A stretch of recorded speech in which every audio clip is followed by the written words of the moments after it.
suprimir las aduanas, mandarlas a las fronteras y a los puertos y dejar circular libremente la mercancía dentro de los países. Como decían los fisiócratas franceses del siglo XVIII, deja hacer, deja pasar.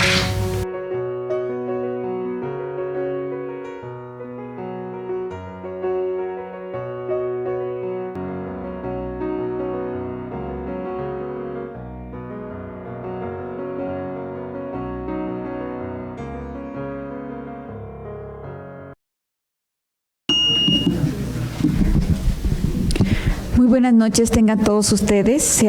Les damos la más cordial bienvenida a esta sesión académica del martes 11 de febrero del 2020. Cedemos el uso de la voz a nuestro secretario general, valga la redundancia, el general, Clever Alfonso Chávez Marín. Muchas gracias. La Benemérita Sociedad de Geografía y Estadística del Estado de Jalisco les da a ustedes la más cordial bienvenida. O sea que les agradece su presencia para darle mayor relevancia a las actividades académicas que se desarrollan aquí. La orden del día es la apertura de la sesión que ya fue hecha por nuestro presidente y la presentación del presidium que está integrado por nuestra presidenta que acaba de hacer la apertura de la sesión, por nuestro conferencista invitado de esta noche que es el licenciado Emanuel Hernández Flores y por el que habla servidor de ustedes, general Clever Alfonso Chávez Marín. El conferencista,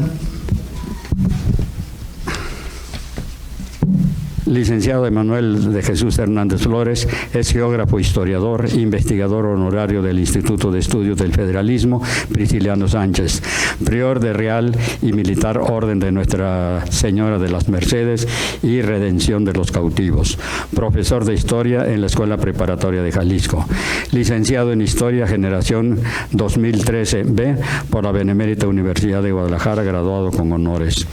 Nació en la ciudad de Guadalajara en el 9 de septiembre de 1987.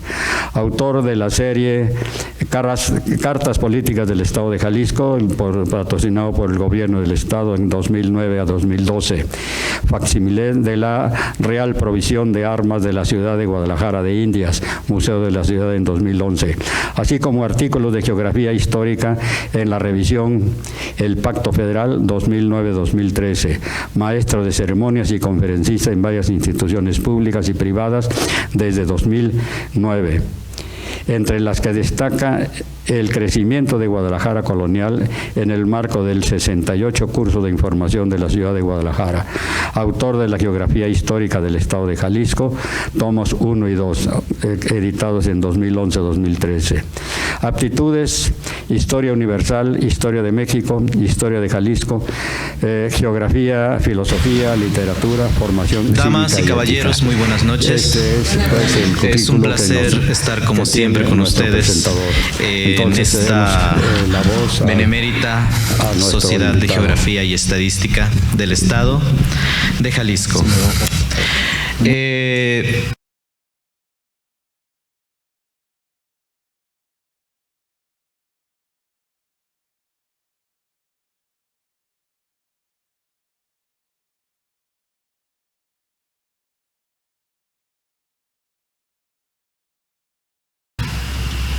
La vida lo lleva a uno a andar muchos caminos y es curioso cómo el camino del archivo nos lleva a recorrer caminos que en muchas ocasiones han inclusive desaparecido. Es para mí pues un placer tener compañeros esta noche para recorrer dichos caminos y volvernos un poco sobre aquellas puertas, aquellas murallas, aquellos caminos que han desaparecido con el tiempo y que hoy vamos nosotros a reubicar. Caminar Guadalajara es una actividad preciosa. Uno revive en sus canteras todos los días la historia de casi 500 años. La historia de combates, la historia de anécdotas y de rincones pintorescos que solamente alguien que camina a Guadalajara todos los días puede añorar. ¿Sí? Es un poco analizar este pasado que hoy día nos ocupa y volver propiamente sobre unos terrenos que en algún momento se consideraron fuera de la ciudad, de esos terrenos que solían ofrecernos a $1 el metro cuadrado y que nadie quería comprar porque decía, ¿cuándo va a crecer la ciudad hasta allá? Eso ya está en las afueras de Guadalajara, y ahora ya no está solamente dentro de la ciudad, es el tercer o cuarto cuadro de la ciudad, tomando en cuenta que somos la segunda ciudad más grande después de la siempre imperial Ciudad de México. Esta noche vengo a compartirles un poco de esta historia y vamos por las puertas de Guadalajara a ver sus caminos, sus garitas y sus muy discutidas murallas. Para empezar, ¿qué es una garita? Una garita era prácticamente la puerta de entrada a una ciudad. En la Edad Media, cuando se amurallaron para protegerse del enemigo, las murallas necesitaban accesos, y en esos accesos se fijó la costumbre de cobrar impuestos por todas las mercancías que pasaban al interior de la ciudad hacia el mercado. ¿Sí? Entonces, de esta forma, en España las puertas adquieren esta categoría de garitas. Actualmente, la última garita que nos queda en Guadalajara, que podría decirse hasta cierto punto que es ornamental, es la que nosotros vemos en esta imagen. Son los famosos arcos de Guadalajara, que se hicieron precisamente a remembranza de las antiguas garitas que circundaban la ciudad de Guadalajara, que en aquella época, en el siglo XIX todavía, apenas y rebasaba lo que vendría siendo el segundo cuadro de nuestra ciudad. ¿Por qué elegir el siglo XIX? Las garitas existieron prácticamente desde la fundación de Guadalajara y no se extinguieron hasta ser consumidas por la mancha urbana en la explosión urbana que vivió la ciudad en la primera mitad del siglo XX.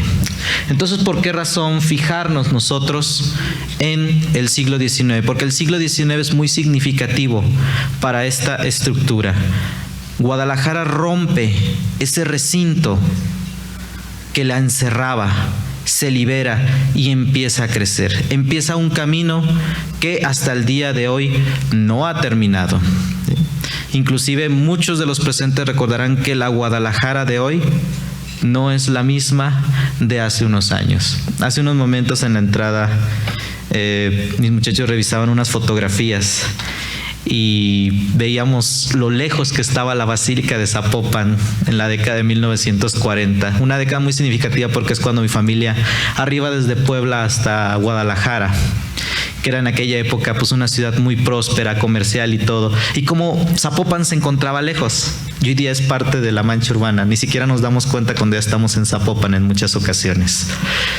Las garitas, como ya había dicho, son puntos de referencia, son puntos donde se ocupa uno de pagar los impuestos, de ingresar, es donde se establece la vigilancia de lo que entra y de lo que sale de la ciudad. Por esa razón son tan importantes, pero van a vivir y no pueden quedar ajenas a lo que está pasando con el siglo. El siglo XIX también es importante porque es cuando México se agrega propiamente a lo que viene siendo el sistema económico internacional que está en aquella época imperando, el liberalismo económico que nació con la riqueza de las naciones de Adam Smith. Muchos de nosotros recordamos el liberalismo por los libros de historia, esas libertades que nos trajo la Constitución del 57, pero muchos de nosotros olvidamos en esta multidisciplinariedad de la historia el aspecto económico que fue el que motivó precisamente las reformas liberales. El espíritu de Adam Smith propugnaba la libertad, pero la libertad del mercado. Las garitas son una herencia medieval que había heredado México de España, ¿sí? ¿Por qué? Porque España originalmente, al igual que muchos reinos europeos, no era una nación, era un conjunto de pueblos que reconocían a una autoridad central, el rey. Por esa razón, su majestad católica llevaba los títulos de Rey de León, de Castilla, de Navarra, de Aragón, de las dos Sicilias, Duque de Atenas, de Milán, Neopatria, etcétera, etcétera, etcétera, etcétera, porque gobernaba cada uno de sus dominios por separado. Y como estos reinos eran independientes, era justo que en los límites de cada reino hubiera aduanas.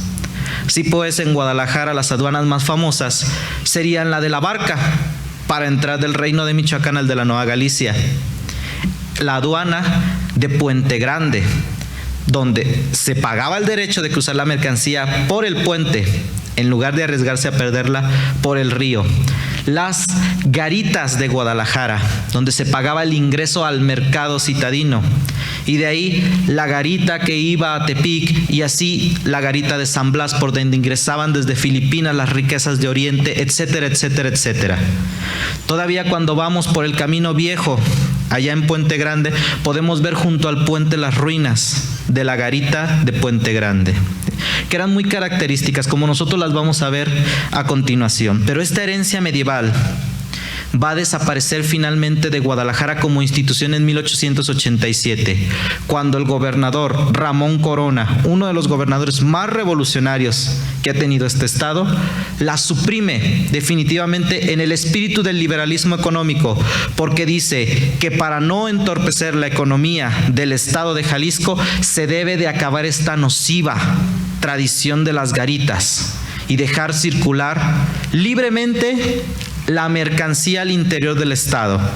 Ahí está el espíritu del liberalismo económico.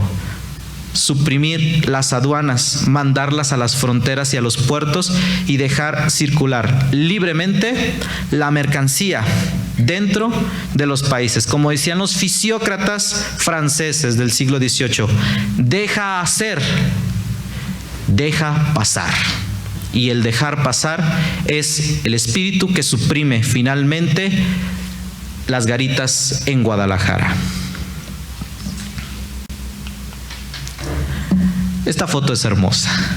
Es la garita de San Pedro Tlaquepaque. Si nosotros nos ubicamos hoy día en lo que viene siendo este punto, nosotros estaríamos viendo esos arcos a través de Plaza La Bandera. Nosotros estaríamos parados del lado de Plaza La Bandera y estaríamos viendo lo que es el Boulevard Marcelino García Barragán. Nosotros podemos ver en este sentido cómo ya solamente sobrevive a principios del siglo XX y finales del siglo XIX los arcos de las puertas de entrada a Guadalajara. Lo que son las murallas han desaparecido. ¿En pos de qué? En pos de permitir la circulación de los nuevos transportes de aquella época. De esta puerta que formaba lo que vendría siendo la garita de San Pedro Tlaquepaque, que es quizás la más famosa y más reconocida de todas, solamente sobrevive esta columna, que queda escondida por los árboles que están junto a Plaza La Bandera. Esta columna es lo único que sobrevive. Si prestamos un poco de atención en el ajetreo diario de la ciudad, al dar vuelta hacia Marcelino García Barragán, podemos todavía contemplar esa columna descuidada, escondida, como siendo perdonada por el tiempo. A un lado de ella, a esta altura, otro monumento muy importante, la famosa cabeza de águila, que marca la entrada de Miguel Hidalgo y Costilla a través de estas puertas a la ciudad de Guadalajara en 1810. Las garitas se encontraban ubicadas hacia los 8 puntos cardinales de lo que vendría siendo la ciudad, cubriendo todos los accesos. Enumerarlas de norte a sur en sentido de las manecillas del reloj, encontraremos Mezquitán al norte, Buenavista al noreste, San Andrés al este u oriente, San Pedro al sureste, Mexicalcingo al sur, Santa Ana hacia el suroeste, El Carmen al poniente y Zapopan al norponiente.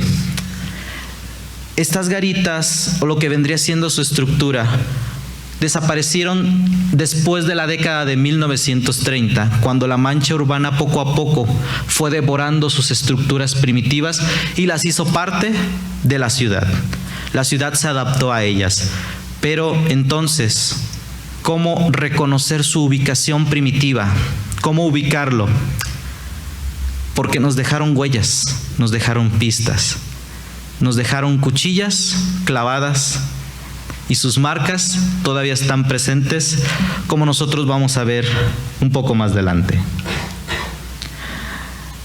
Este grabado me encanta.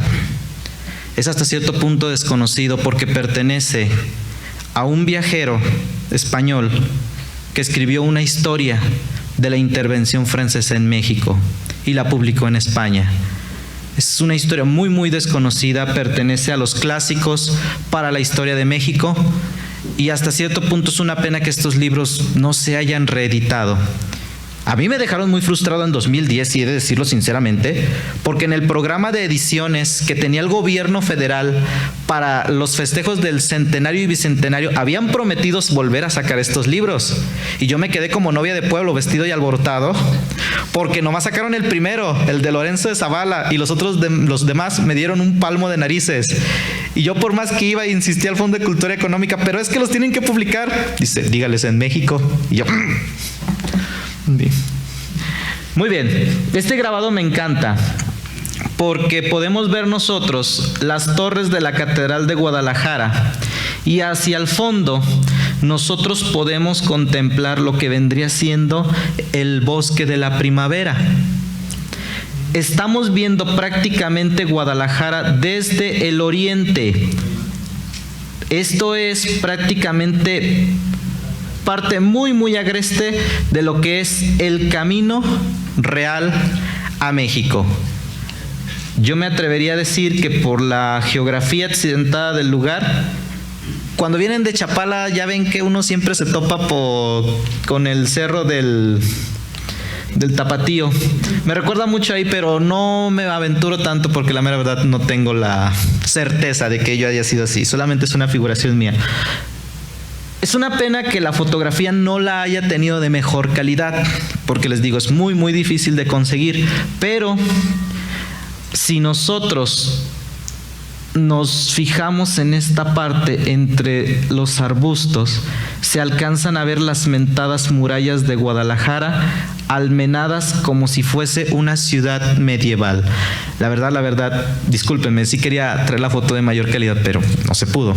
Estaba pensando tal vez mandar a hacer unas postales con esta partecita ampliada y después repartírselas a ustedes como invitados.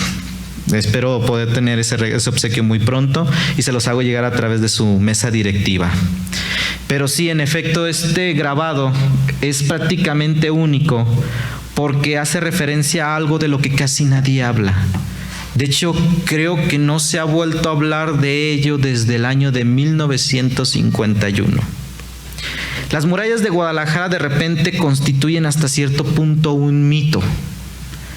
Y lo mitológico se vuelve fascinante. La leyenda es la que aviva el mito. Pero ¿qué es entonces la historia? ¿Qué es lo histórico? ¿Qué es lo real? ¿Dónde aparecen las mentadas murallas de Guadalajara?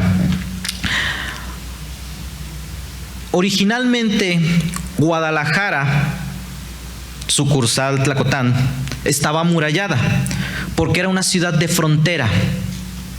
Cuando resistió el ataque de Francisco Tenamastle, el apóstata rey de la nación cascana, resistió heroicamente en las vísperas de San Miguel Arcángel el ataque. Se hace referencia de estas murallas que resistieron los ataques de los indios de Tenamaztle durante todo un día y toda una noche, pero la ciudad quedó destruida. Hay referencias a esas murallas, sí, pero cuando Guadalajara se trasladó de este lado de la barranca, durante muchos siglos no fue necesario amurallarla porque no hubo una amenaza real hacia la ciudad. Al contrario, Guadalajara tomó la ofensiva y envió tropas a las fronteras a colonizar y a expandir el poder de la cruz con el poder de la otra cruz de Santo Tomás de Aquino, la espada. Guadalajara se volvió una ciudad abierta, una ciudad comercial que empezó a prosperar. En el siglo XVI podemos recordar que la ciudad de Guadalajara era tan próspera y tan callada y tan pacífica que en las cocinas era muy común encontrarse a los conejos comiéndose las hortalizas. Esta noche había estofado de conejo, por suerte. Las murallas, ¿cuándo se construyen entonces? Estas murallas de las que hablamos fueron mandadas a construir por el comandante militar de la provincia de Guadalajara, don José de la Cruz, apodado Pepe del Diablo por su crueldad. Don José de la Cruz decidió llevar a cabo esta magna obra a raíz de la caída de Guadalajara en 1810 en manos del Amo Torres. De hecho, yo creo que no es necesario recordar la crueldad de José de la Cruz hacia el Amo Torres, a quien mandó descuartizar y colocar precisamente sus partes en las garitas. Bueno, ya metí el dedo en la llaga, así que lo vamos a hacer. José de la Cruz fue tan cruel cuando capturó a José Antonio el Amo Torres que públicamente lo mandó ejecutar y lo mandó descuartizar, mandando colocar los brazos en las garitas de San Pedro, en la del Carmen, y las piernas en la garita de Mezquitán y la de Mexicalcingo, poniendo una pica en la plaza de Venegas, actual Mercado Corona, con la cabeza del Amo Torres como advertencia a todo aquel que intentase rebelarse de nueva cuenta contra su majestad católica, el rey. Entonces todo aquel que entraba a la ciudad de Guadalajara veía las partes del Amo Torres y se la pensaba dos veces antes de unirse a la insurgencia.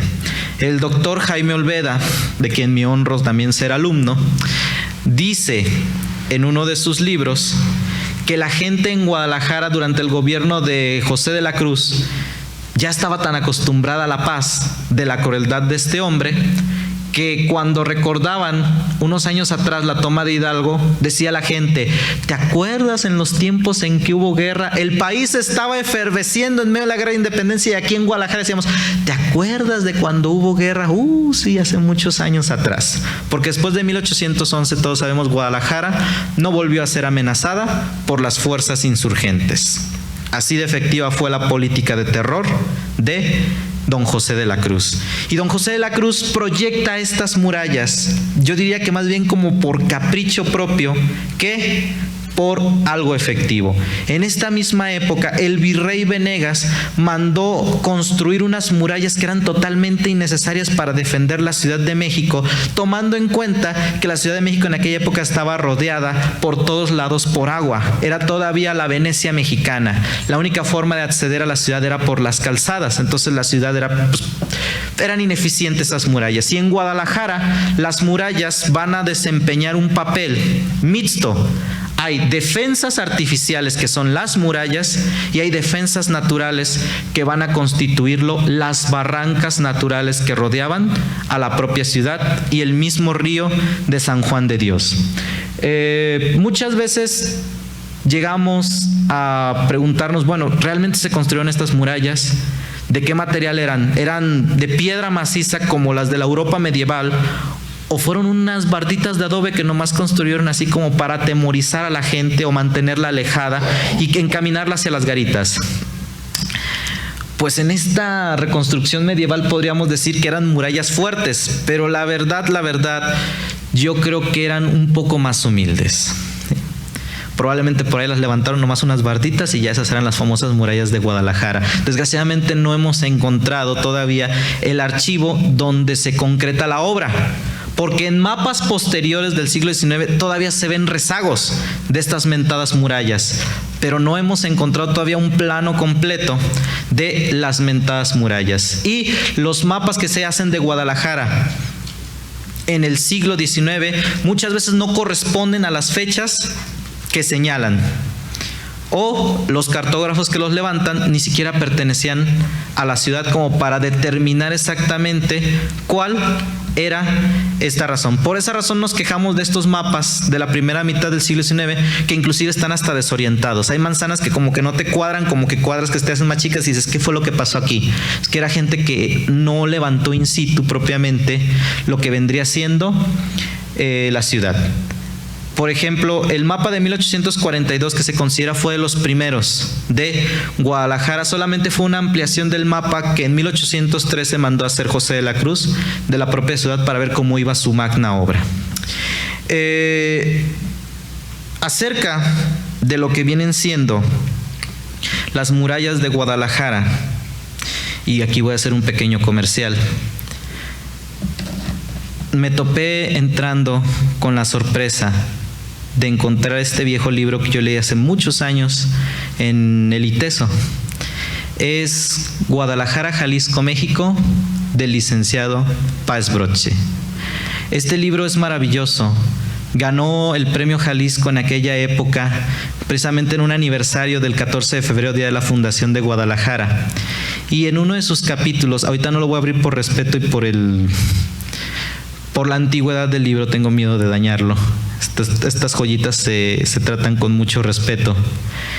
Pero en este libro, él habla de las murallas de Guadalajara, de la ejecución de la obra por don José de la Cruz, de cómo fue su gran orgullo. Y pues la mera verdad, es un placer para mí el venir y toparme con este ejemplar que se encuentra disponible aquí en la biblioteca de la Benemérita Sociedad de Geografía y Estadística, porque precisamente lo estaban poniendo en exhibición allá afuera cuando llegué y dije, oh mira, esta joyita la conozco, ¿me la permiten tantito? Entonces, para aquellos que gusten ahondar un poquito más acerca de este tema y pues caminar estos recovecos de la historia un tanto oscuros y discutidos, pueden acudir a esta joya que les recomiendo ampliamente. Su lectura es muy amena. Yo recuerdo que una vez me senté y ya cuando me estaban cerrando la biblioteca había terminado el libro. Muy, muy ameno.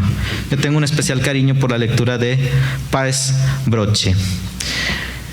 Las murallas como tales cumplieron su función, pero muchos años después. Guadalajara era una plaza muy, muy difícil de tomar, precisamente por lo accidentado de su geografía y por estas murallas que se atravesaban por todos lados, ¿sí? Todavía hasta el siglo XX, la geografía que habían constituido provocaba que fuese difícil la toma de Guadalajara. Guadalajara, desde que su fundación, se constituyó como una ciudad militar. Por esa razón, la cuadrícula y las calles eran sumamente amplias para la época, para permitir que 4 caballos a la vez pudieran correr por las calles libremente sin ser estorbados. Entonces, esta arquitectura militar, esta cuadrícula, fue lo que permitió también la defensa de Guadalajara, pero al mismo tiempo lo que destruyó gran parte de nuestra herencia colonial. Me gustaría remitirme al año de 1860, en el terrible sitio que los liberales impusieron a Guadalajara y en la cual se perdieron muchas de nuestras joyas arquitectónicas, entre ellas, desgraciadamente, el templo de Santo Domingo de Guzmán, ubicado en lo que actualmente sería San José de Gracia, en el centro histórico de Guadalajara. Guadalajara, en la época colonial, había constituido antes de estas murallas físicas una muralla sagrada. Los conventos apuntaban hacia los 8 puntos cardinales y sus huertas cubrían la ciudad de tal forma que habían formado una especie de muralla sagrada que la protegía de los atacantes y de los invasores. Cuando en el año de 1860 González Ortega e Ignacio Zaragoza ponen sitio a la ciudad de Guadalajara, La batalla es encarnizada, es muy, muy dura, y mientras Zaragoza ataca la ciudad desde el rumbo del sur, González Ortega trata de penetrar en ella precisamente por los rumbos de lo que viene siendo el Parque Morelos. De hecho, toda esa zona del barrio Santo Domingo fue muy, muy golpeada durante este sitio, y por esa razón desaparecen muchísimas edificaciones en el barrio de Santo Domingo. Inclusive el mismo barrio de Santo Domingo desaparece. Por esa razón, cuando ustedes se dan una vuelta por Prepa Jalisco, se encuentran calles como Reforma, se encuentran calles como Ignacio Zaragoza, se encuentran calles como González Ortega, porque ahí esos hombres libraron batalla definitiva. De hecho, cuando ustedes van al Jardín Reforma, que está simbólicamente colocado enfrente de San José de Gracia, encuentran ese monumento de los reformadores jaliscienses que dice: a los reformadores jaliscienses en el sitio donde libraron batallas decisivas. Guadalajara resistió heroicamente, tan heroicamente que el barrio de Santo Domingo de Guzmán debió de ser tomado casa por casa y habitación por habitación. Cuando Zaragoza profana la catedral y la saquea, entre sus diversas órdenes, él demanda la demolición de, cito, esas malditas bardas que tanto trabajo nos costó pasar. Él da la orden de demoler definitivamente las murallas de Guadalajara, que al parecer se fueron demoliendo por tramos, porque en algunos casos se dejaron alrededor de las garitas para seguir canalizando a la gente al pago de lo que vendría siendo la aduana. Este es un esquema bastante primitivo. Llevo 3 años intentando hacer este mapa de las garitas de Guadalajara en 1860, en el momento de su demolición, pero ciertas situaciones relacionadas con el estado anímico de un servidor no lo han permitido. Espero terminarlo pronto, al menos antes de mi muerte, para finalmente legar esto. Pero si nosotros leemos un poco este mapa, aquí podemos contemplar lo que viene siendo el primer y segundo cuadro de la ciudad. Lo que nosotros podemos interpretar a partir de los colores es lo siguiente: esto que nosotros vemos como una línea azul es propiamente el primitivo curso del río de San Juan de Dios, que a la altura del Parque Morelos desprendía un brazo que sigue precisamente la calle de Acequia. No sé si ustedes recuerdan que hay una calle que se llama Acequia, porque ese brazo del río formaba una acequia y le daba curso a esto, convirtiendo al Parque Morelos y a la Alameda en una isla. El Parque Morelos originalmente era una isla, y no sé si lo han notado, sobre todo cuando nuestra inundable Guadalajara sufre en época de lluvias. Se inunda la calzada, pero el Parque Morelos, que está en bajito, no se inunda, y uno se queda así como, a ver, como que la física no me está cuadrando. El agua reconoce su nivel y el Parque Morelos sigue siendo una isla. En este sentido, este es el curso del río San Juan de Dios, que servía también como una defensa natural, puesto que había una pequeña barranquita que lo encauzaba. Estos puntos que nosotros vemos aquí marcados en rojo sería la ubicación de las garitas. Esta que nosotros tenemos aquí, frente al Panteón de Mezquitán, es la garita de Mezquitán. Esta que nosotros tenemos acá, cerca del Centro Médico de Occidente, es la garita de Buenavista. Esta que tenemos aquí es la garita de San Andrés. Esta de aquí es la garita de San Pedro. Esta de aquí es la garita de Mexicalcingo. Esta es la de Santa Ana. Esta es la garita del Carmen. Y esta es la garita de Zapopan. Esto que nosotros vemos en café vendrían siendo las barranquitas que servían de defensa natural a Guadalajara. Al norte, las barrancas de Belén. Por esa razón, toda esta zona, como ustedes bien sabrán, se denomina Alcalde Barranquitas, porque estaba literal aquí el hospital de Belén, hoy Hospital Civil Viejo, y hacia atrás empiezan las bajadas por San Junípero de Serra, porque eso eran barrancos, ¿sí? Donde podemos encontrar el punto más bajo de estos barrancos en Normalistas, ¿sí? Pues siguen siendo barrancos. Todavía siguen siendo barrancos, nomás que ya están urbanizados. Los vemos un poquito más propios de nuestra, ¿cómo decirlo?, fauna urbana.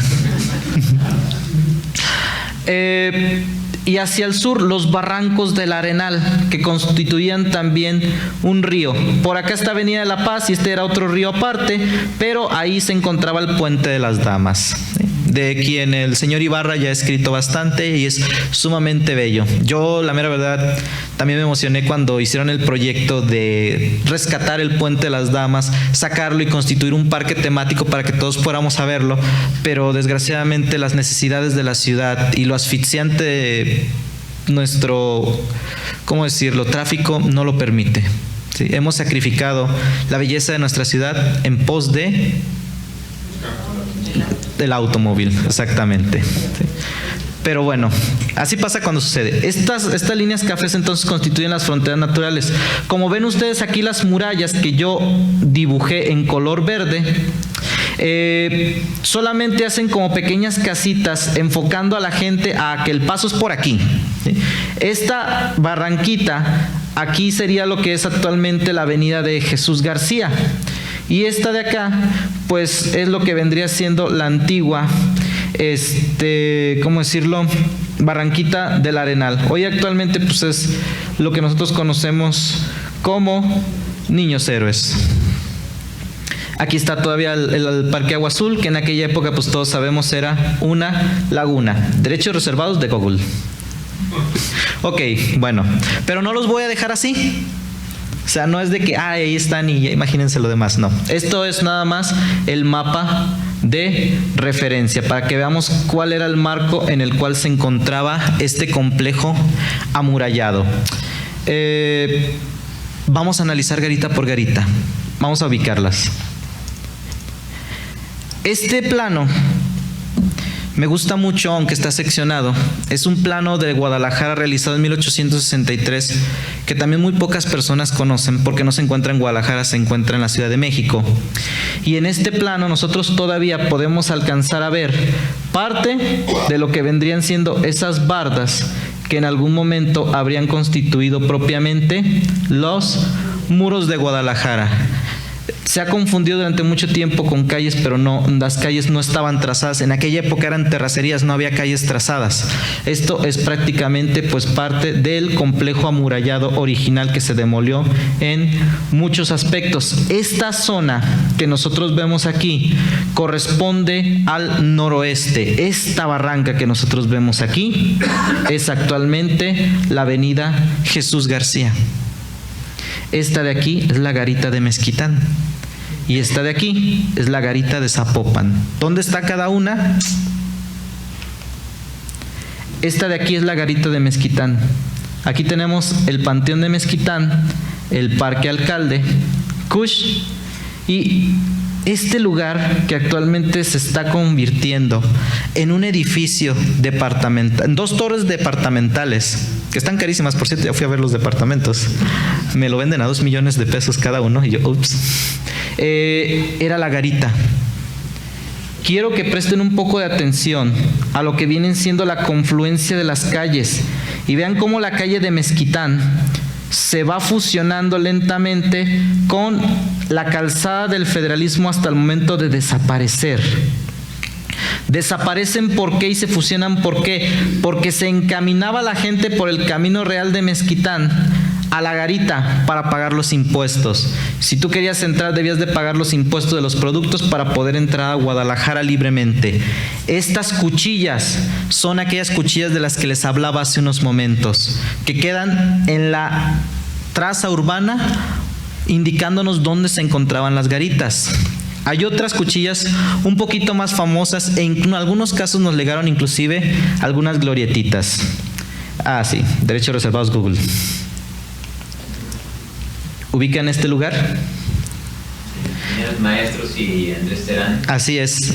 y Avenida Los Maestros y Andrés Terán. Es la glorieta de los ingenieros. Vean ustedes cómo la cuchilla da forma y enfoca hacia lo que vendría siendo la garita de Zapopan. En este lugar se encontraba la garita de Zapopan, por donde se salía hacia el Camino Real de Tepic y hacia San Blas. Había que pagar aquí los impuestos para poder entrar. Y por la calle de Terán, que se desprende a un costado, arrancaba la muralla que iba a dar hasta la siguiente garita, que era la garita del Carmen. Esta van a reconocer un poco más fácil el lugar. Aquí nosotros podemos ver esta parte del cuartel que iba a dar por aquí hasta lo que vendría siendo la garita del Carmen. De repente es difícil para nosotros ubicarnos en este sentido. Este barranco que se alcanza a ver aquí, un poco tosco, es lo que vendría siendo pues por ahí. Vamos a ver, aquí estoy a la altura de Tolsá. Creo que sí es Tolsá. Pero la garita del Carmen se encontraba aquí.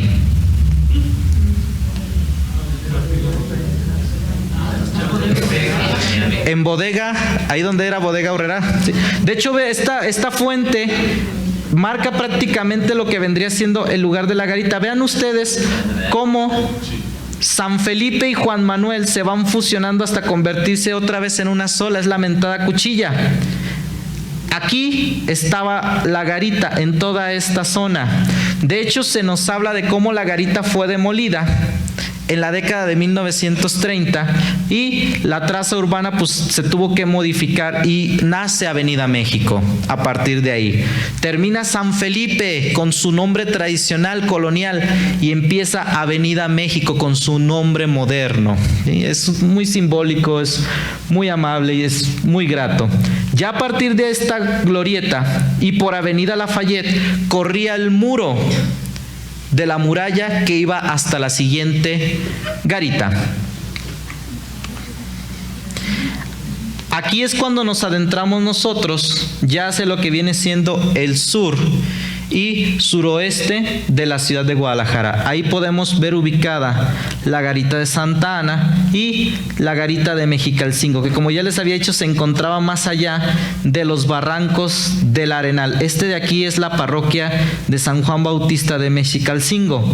Y vean cómo de repente pues estas defensas naturales que tenía Guadalajara pues reforzaban la labor propia de las murallas. Aquí abajo se encontraría lo que es la laguna del Agua Azul y el curso del río de San Juan de Dios. Estas garitas son un poquito más difíciles de ubicar porque la traza urbana se las comió literalmente, fueron demolidas, fueron arrasadas. ¿Por qué? Porque como fueron colonias que se planificaron para los obreros, no les interesó de repente guardar como que cierta armonía con la arquitectura y es de repente de las más difíciles de ubicar. Aquí tenemos la garita de Santa Ana, que ahora es un Banamex.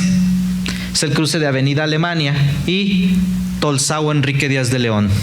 Aquí nosotros podemos ver cómo la cuchilla se forma por un costado, pero la garita estaba aquí. Veamos el caos que nos deja propiamente en estas manzanas el legado colonial y como ya la colonia, que tiene el justo nombre de moderna, pues ya marca otro trazo. ¿Sí? Yo en algún momento me perdí, creí que alguna de estas glorietas había sido, pero no. Después me di cuenta de que la cuchilla estaba de este lado. La siguiente garita se encontraba en los cruces de Avenida Alemania y la calle de Noruega. Aquí nosotros podemos ver la cuchilla invertida, puesto que si estos eran los barrancos del Arenal, lo que se hacía era llevar los caminos hacia Guadalajara formando una cuchilla que es invertida. Aquí la garita no forma la cuchilla de la ciudad hacia afuera, sino de fuera hacia la ciudad, como formando un embudo para que todos puedan entrar a través de ella. Ese que nosotros vemos aquí es el templo de Nuestra Señora del Perpetuo Socorro. Ya pasando propiamente hacia el oriente, tenemos nosotros aquí las garitas propiamente de San Pedro, que esa es la más fácil de ubicar y la más fascinante de todas. La ubicada en Plaza La Bandera. Aquí, desgraciadamente, la oscuridad del árbol no nos permite ver, pero ese resplandor con luz que ustedes alcanzan a ver es la última columna de la garita que queda. Aquí estaría Plaza La Bandera y vean ustedes aquí cómo de nueva cuenta se vuelven a formar las cuchillas para lo que vendría siendo Boulevard Marcelino García Barragán, que en la época colonial constituía el camino real a México. Por eso la de San Pedro Tlaquepaque es la más reconocida, la más famosa, la que más acontecimientos históricos vio pasar, porque era la entrada directa a la Ciudad de México, o la salida a la Ciudad de México. Fíjense muy bien en estos portalitos, porque son una reminiscencia de otros portalitos que hubo antes allí.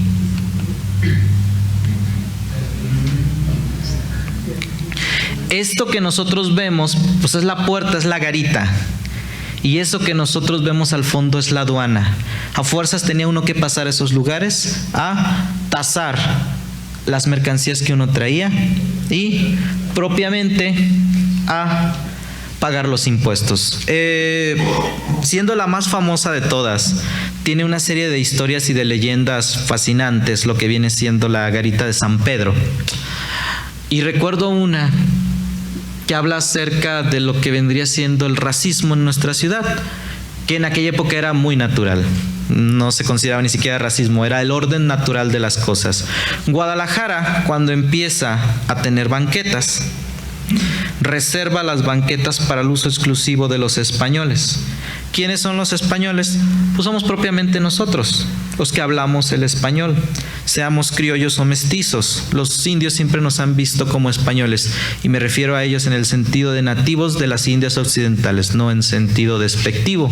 Vale aclararlo en esta época de sensibilidad líquida. Y los indios eran muy mal vistos al interior de la ciudad de Guadalajara. Guadalajara era una ciudad de españoles, era una ciudad blanca, ¿sí?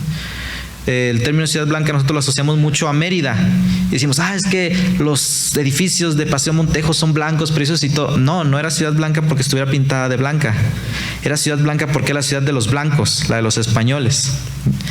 Igual Guadalajara era una ciudad blanca y entonces era muy mal visto ver al indio por las calles de Guadalajara, y las banquetas estaban reservadas únicamente para los españoles. Si veían a un indio caminando por la banqueta, podían con toda libertad golpearlo para regresarlo a la terracería de la calle a donde pertenecía. Y los indios, obviamente, cuando trabajaban en el campo, lo hacían en sus calzones. El tradicional calzón de manta, que estaba prohibido al interior de la ciudad de Guadalajara. Tanto así que cuando venían los indios del Camino Real a México y querían entrar a la ciudad de Guadalajara, se les prohibía la entrada a menos que trajeran pantalones. Entonces es curioso cómo los indios del pueblo de San Pedro Tlaquepaque, en una de sus crónicas narran cómo se compraron entre varios comerciantes un pantalón de mezclilla y lo escondían en el hueco de un árbol cerca de la garita de San Pedro para cada vez que querían introducir sus artesanías y mercancías a la ciudad de Guadalajara, llegaban, tomaban el pantalón del hueco comunitario donde todos sabían que estaba, se lo fajaban y podían entrar a la ciudad de Guadalajara sin ser molestados por la autoridad.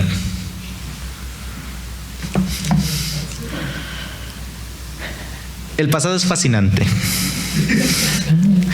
Aunque había un programa que me encantaba, era inglés y se llamaba Historias Horribles. Yo creo que esta historia quedaría dentro de ese programa.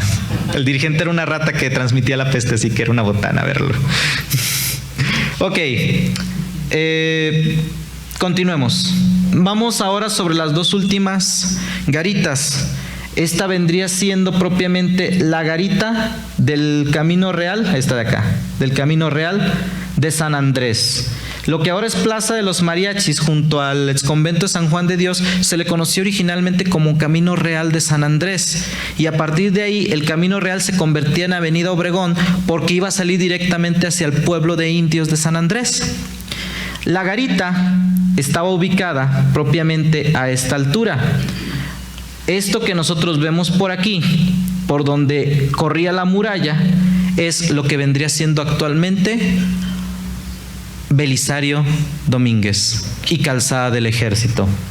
Y la garita estaba ubicada aquí, en la escuela primaria urbana número 1. Aquí está propiamente lo que viene siendo el trazo.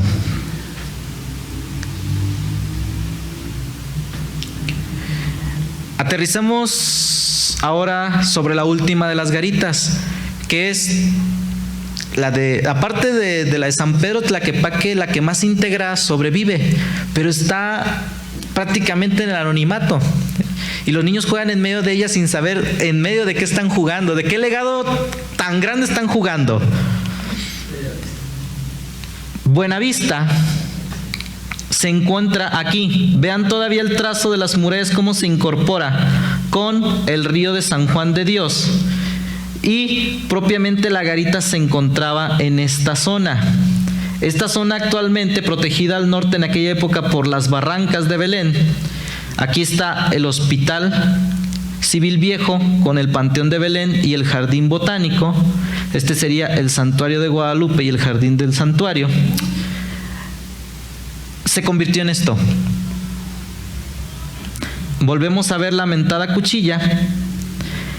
Esto de aquí son los terrenos del Hospital Civil Nuevo y Centro Médico de Occidente. Aquí estaría lo que vendría siendo el monumento. ¿Qué era? ¿Era el monumento a la madre o era el monumento al padre de la medicina? Creo que ese es el monumento a la madre, sí, disculpen. Viví muchos años ahí en Colonia Independencia y no me acuerdo, disculpen ustedes, así se me fue. Es el monumento a la madre. Esta escuela primaria, que actualmente es República de Panamá, tiene restos de la garita. De hecho, los restos de la garita se incorporaron al edificio de la escuela primaria. Son estos arquitos que nosotros alcanzamos a ver. Eso era la oficina de aduanas donde les cobraban la entrada de mercancías hacia la ciudad. Esta garita también fue muy importante, tal vez por eso sea que su estructura todavía se conserva en un 20% del original. ¿Por qué? Porque por esta garita salían las mercancías hacia el Camino Real de el norte, el Camino Real de Tierra Adentro, el Camino Real de Zacatecas, ¿sí? Que bajaba por el pueblo de indios de Huentitán y atravesaba el puente del Arcediano para salir hacia el lejano norte. Entonces, después de la de San Pedro Tlaquepaque, esta era la garita más importante de Guadalajara. Son pequeñas reminiscencias que uno tiene que ir buscando prácticamente a pie, palmo a palmo, paso a paso. Y créanme que me costó mucho trabajo durante muchos años de andar perdido por esos lugares y salvando la vida también. Porque hay unos lugares que no son muy bonitos que digamos, y menos cuando andas ahí sobre las 7 de la noche. Buscando estas reminiscencias, estos rezagos, haciendo hablar literal a las piedras para buscarlos y dándose cuenta de estas formas que tenemos nosotros ahí, que nos indican y nos señalan parte de nuestro pasado. Yo creo que sería muy, muy importante recordar estos lugares, traerlos un poco a la memoria otra vez. Estos libros que nosotros tenemos aquí, volverlos a traer a nuestro tiempo, revivirlos, porque es parte de nuestro legado y nos ayudan a comprender nuestra historia. Como les digo, a partir de la década de 1930 y sobre todo con las obras de remodelación que se llevaron a cabo en la década de 1940 en delante, muchos de estos lugares se perdieron definitivamente para la historia, ya solamente quedan para el recuerdo.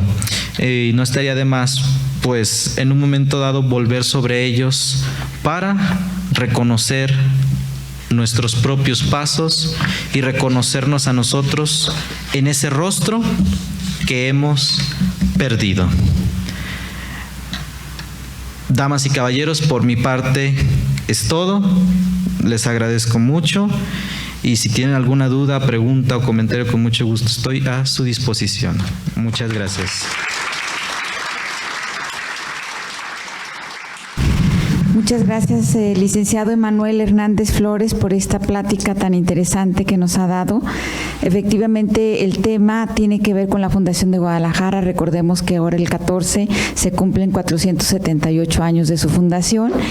Y bueno, me da gusto que le haya gustado la exposición que tenemos de libros. O sea, vamos a estar teniendo esa mesa de libros de todo el acervo bibliográfico que tenemos aquí, que queremos que lo conozca, que lo podamos usar, que lo podamos consultar. Ese libro de Páez Broche, yo también lo vi, dije, qué maravilla. Es un libro publicado en 1951, ¿verdad? Entonces es un verdadero tesoro lo que tenemos. Creo que tenemos tiempo para preguntas, maestro. Sí, bueno, hay algunos minutos disponibles por si alguien quiere hacer pregunta o comentario. Bien, a ver. Gracias por la plática, muy interesante. Muy buena, gracias, maestro.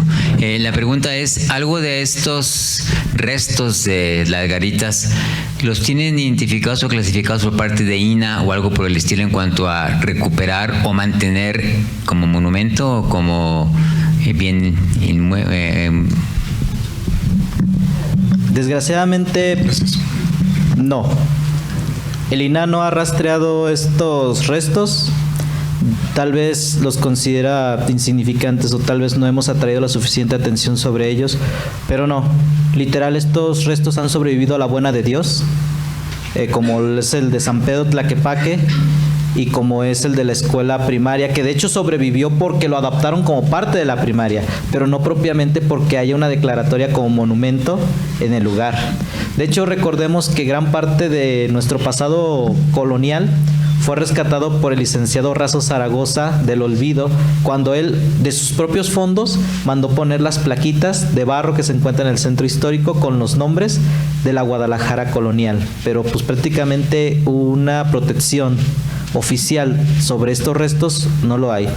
De hecho, la columna que queda de la garita de San Pedro Tlaquepaque me preocupa mucho porque en donde un autobús se descontrole la perdemos definitivamente y la base ya está muy carcomida. Una lluvia más, un tiempo más, la erosión del agua puede derrumbarla y desaparecería para siempre. Sí, felicidades por la presentación, muy completa y muy interesante.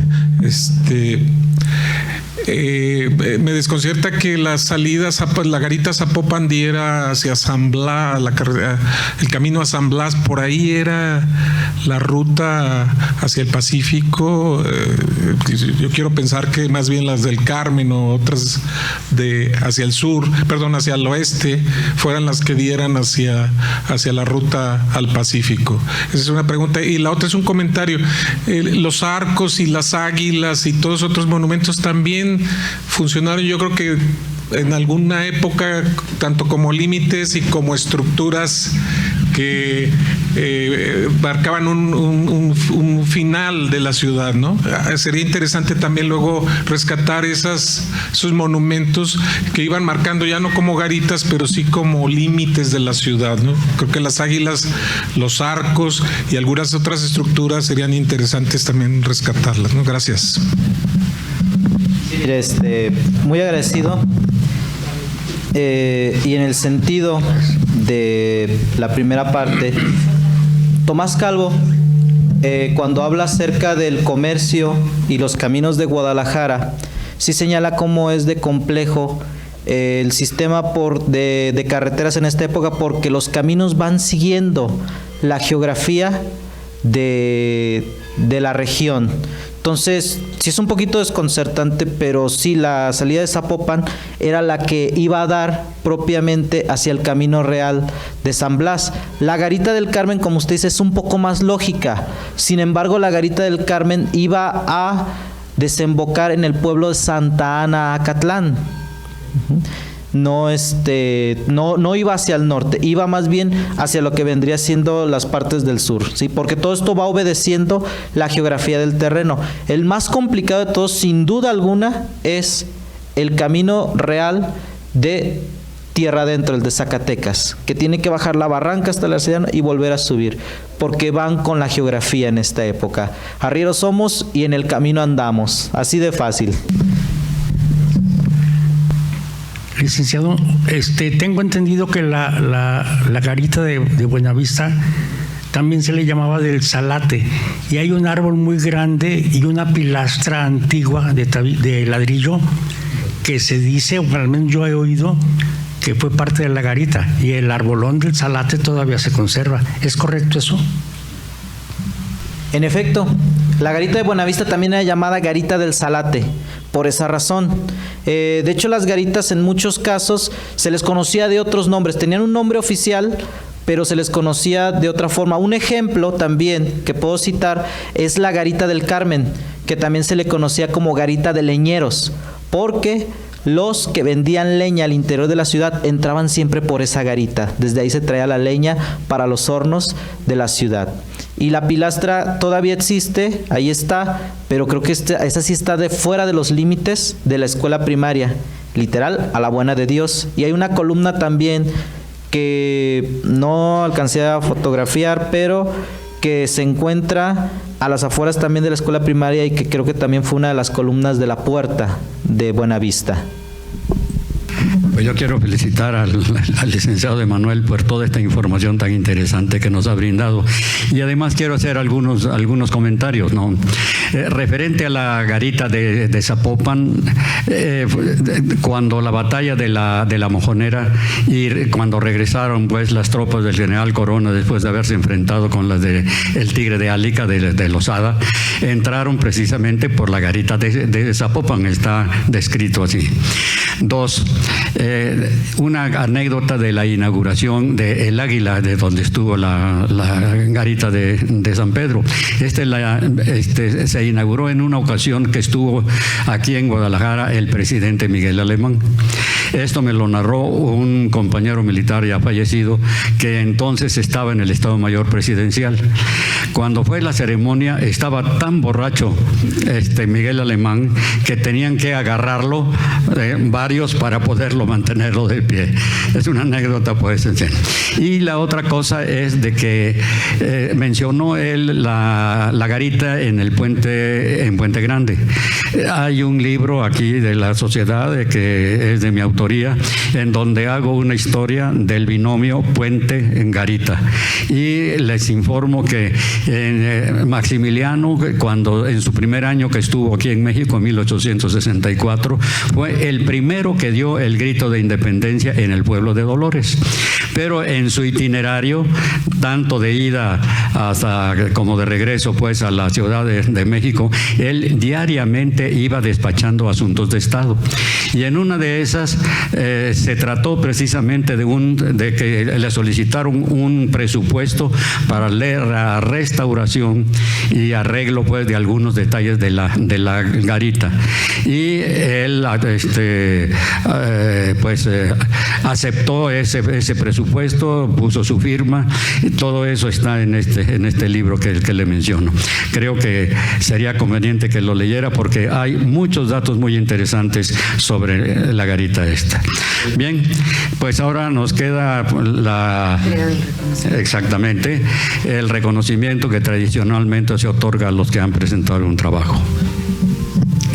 La Benemérita Sociedad de Geografía y Estadística del Estado de Jalisco, institución científica y cultural instalada el 27 de septiembre de 1864, otorga el presente reconocimiento al licenciado Emanuel Hernández Flores por su participación en las actividades organizadas por esta institución con la conferencia Las Puertas de Guadalajara, Caminos, Garitas y Murallas del siglo XIX, misma que se llevó a cabo en las instalaciones de nuestra casa sede, cumpliendo así con el objetivo fundamental fundamental de esta benemérita institución que desde su fundación ha sido el estudio y la divulgación de la ciencia y la cultura. Guadalajara, Jalisco, a 11 de febrero del 2020, y firman, yo como presidenta y el general Clever como secretario general. Muchísimas gracias por esta plática. Excelente.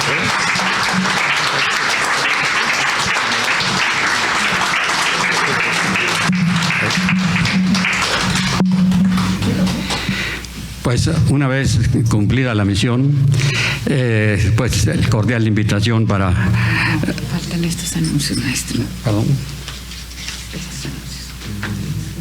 Los avisos. Sí. Los avisos correspondientes. El jueves 13 de febrero a las 10 horas, guardia de honor al doctor Valentín Gómez Farías, donde la doctora Adriana Ruiz Azura, nuestra presidente, será la oradora oficial en la rotonda de los jaliscienses ilustres. El martes 18 de febrero, a la hora acostumbrada aquí en nuestra casa sede, se presentará la conferencia La obra historiográfica de José María Vigil, a cargo de nuestra consocia Angélica Peregrina Vázquez.